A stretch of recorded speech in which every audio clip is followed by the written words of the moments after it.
Hello बच्चों, आइए इस प्रश्न को देखते हैं। निम्न में से कौन सा हार्मोन टायरोसिन मेटाबॉलिज्म में सम्मिलित नहीं है?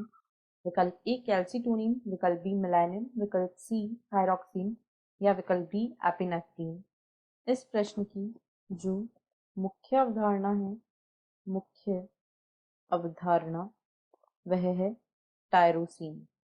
वह है टायरोसिन। यहाँ पर हम देखेंगे कि टायरोसिन क्या है तथा कौन कौन इसके मेटाबॉलिज्म में सम्मिलित है। तो यदि टायरोसिन की बात करें तो यह एक अमीनो अम्ल होता है और अमीनो अम्लों में भी दो श्रेणियां होती हैं, आवश्यक तथा अनावश्यक।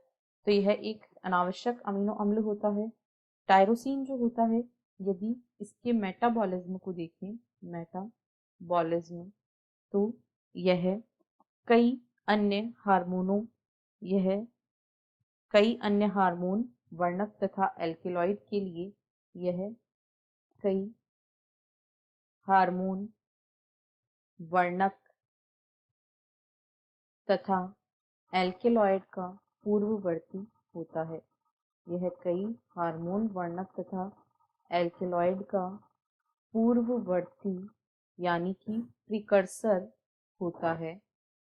यदि हम बात करें हार्मोन की, तो यह कई हार्मोनों का पूर्ववर्ती है। साथ ही कई तंत्रिका प्रेषक भी इसके उपापचय में शामिल होते हैं। Epinephrine, epinephrine, nor epinephrine, epinephrine, nor epinephrine तथा थायरॉक्सिन इसके उदाहरण हैं। एपिनेफ्रिन, नॉर एपिनेफ्रिन तथा थायरॉक्सिन के उपापचय ये सभी टायरोसिन के मेटाबॉलिज्म या उपापचय में सम्मिलित हैं। इसके साथ ही वर्णक जैसे कि मेलानिन जो है, यह भी टायरोसिन मेटाबॉलिज्म में शामिल होता है।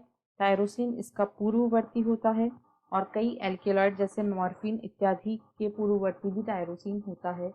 तो यदि हम विकल्पों को देखें तो विकल्प ए में कहा गया है कैल्सीटोनिन।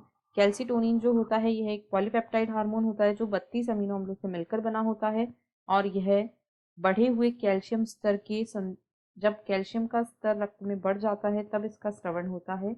तो यह टायरोसिन मेटाबॉलिज्म में शामिल नहीं होता है। मेलानिन वर्णक, थायरॉक्सिन हार्मोन तथा एपिनेफ्रिन ये तीनों ही टायरोसिन मेटाबॉलिज्म में सम्मिलित हैं। अतः विकल्प ए कैल्सीटोनिन इस प्रश्न का सही उत्तर है। आशा है आपको प्रश्न समझ आया होगा। धन्यवाद।